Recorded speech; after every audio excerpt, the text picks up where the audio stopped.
Hello everyone, my name is Akai Fox and this is another art video.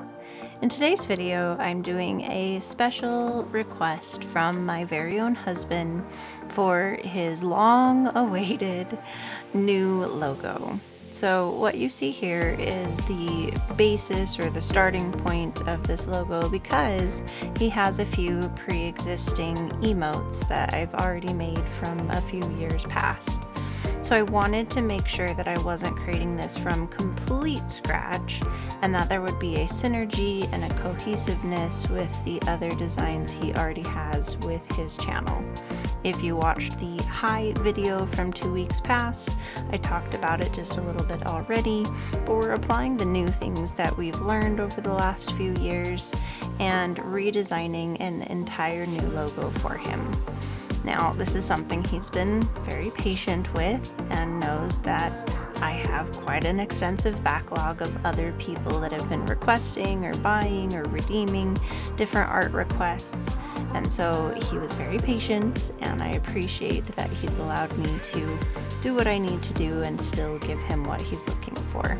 You may have wondered what were those numbers there on the screen just a second ago, and it's because I don't know how to draw the tail of this particular eagle at all.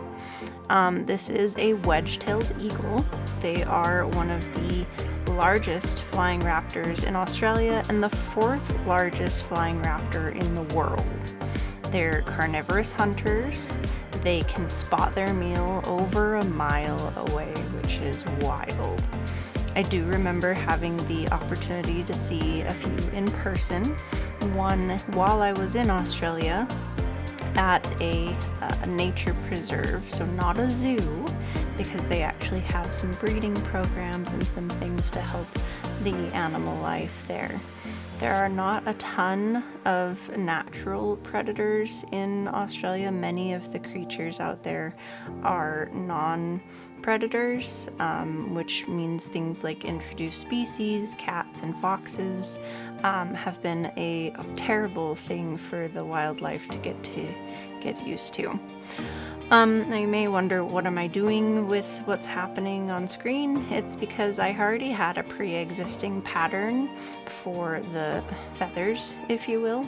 And so here I was basically creating a stamp.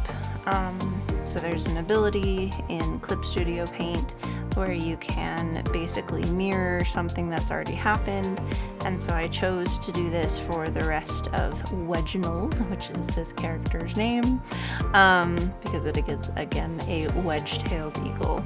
So here I am just looping the pattern kind of over and over, rotating it, making it different so that it emulates enough of the feather pattern across his entire body, and then just doing slight cleanup here and there.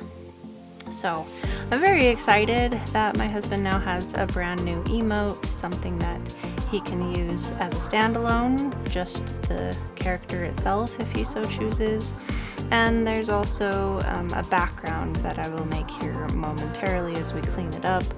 But I find it interesting that wedge-tailed eagles are so unique as they have mostly gray talons and paws, no, not paws, I guess claws, and their beaks, and so they're very, very different from kind of your normal, not even bald eagle, but just an eagle in and of itself. So that was a lot of fun to play around with. And then from here, because he wanted to use this kind of as his profile picture, and he had kind of given me a rough inspiration to work off of, I wanted to make sure that he had a nice background for it to pop against. So this is how it all ended up turning out. I'm really happy that he finally has this, no longer has to wait for me, and you'll probably see more designs with Wedgetailed in the future. As always, if you liked this video, please don't forget to leave a like, and if you'd like to see more of this content, please don't forget to subscribe. It really does help the channel quite a bit. And so you all have an amazing rest of your weekend. Thank you so much for watching. Bye!